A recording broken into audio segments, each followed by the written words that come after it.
Underworld एक दीमक की तरह है और ये मुंबई को पूरा खोखला कर देगा, ये डायलॉग था। सो ये जो दीमक थी इसकी शुरुआत कब हुई, मतलब कौन से साल से ये एक्चुअल इन्फ्लुएंस बनाना शुरू किया मुंबई में? देखिए क्या होता था, अंडरवर्ल्ड तो हमेशा से मुंबई में रहा। देखिए मुंबई शहर वो शहर है जहां पर बड़े पैमाने पर पैसों का लेन देन होता है, क्योंकि पोर्ट सिटी है। पोर्ट सिटी है, एक इंटरनेशनल सिटी है, यहाँ पर कारोबार होता है, यहाँ पर तमाम बड़े बैंक्स के हेड ऑफिसेस हैं, यहाँ पर स्टॉक मार्केट है, बहुत सारे अलग अलग कमोडिटीज़ के बाजार हैं, यहाँ पर इंटरनेशनल एयरपोर्ट भी है, बंदरगाह भी है। तो पैसों का बड़े पैमाने पर इस शहर में लेन देन होता है और अंडरवर्ल्ड हर उस धंधे पर नजर रखता है जहां पर मनी बड़े पैमाने पर एक्सचेंज होते हैं। लेकिन बात ऐसी थी कि मिड 80s तक जो है ना, जो अंडरवर्ल्ड था वो ज़्यादा खून खराबे वाला नहीं था। उसमें स्मगलिंग होती थी, सोने की स्मगलिंग, चांदी की स्मगलिंग, इलेक्ट्रॉनिक गुड्स की स्मगलिंग होती थी, ऑयल की स्मगलिंग होती थी, इन तमाम चीज़ों की स्मगलिंग होती थी। बेसिकली अंडरवर्ल्ड का काम होता है, ये जो करीम लाला, हाजी मस्तान, यूसुफ पटेल, ये सब स्मगलर्स थे। या फिर अगर वर्दा राजन मुदलियार की बात करें तो वर्दा राजन मुदलियार वो दारू के अड्डे वगैरह चलाता था, जुए के अड्डे वगैरह चलाता था उस टाइप, या फिर सुपारी वगैरह लेता था। तो एज सच जो है एक्सटॉर्शन के लिए किलिंग और जो एक पूरा आतंक का राज नहीं था, गैंग वॉर्स नहीं थे उसमें, मतलब ऐसे कारोबारियों को परेशान नहीं किया जाता था, उसमें रोजाना शूटआउट्स नहीं होते थे।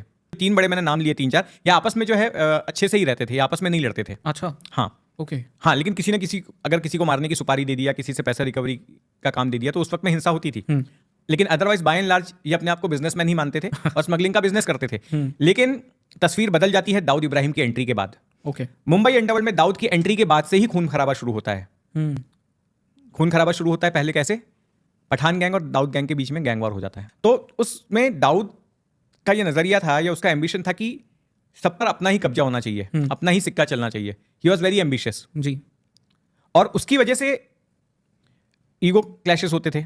वहीं पर दूसरी तरफ ये था कि करीम लाला के जो नाते रिश्तेदार थे उनका क्लैश होता था। पहले ये लोग साथ में ही थे, मतलब कई सारी ऐसी तस्वीरें हैं कि आप देखेंगे कि समद खान के साथ में और अमीर ज़ादा आलमगीर के साथ में जो है दाऊद इब्राहिम बड़े दोस्ताना अंदाज में उनके साथ में खड़ा हुआ है।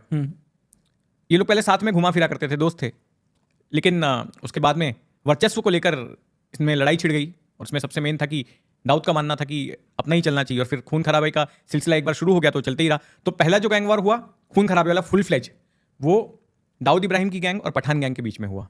एक दूसरे के लोगों को इन्होंने मारना शुरू कर दिया और वहां से फिर मुंबई अंडरवर्ल्ड में गन कल्चर आ गया।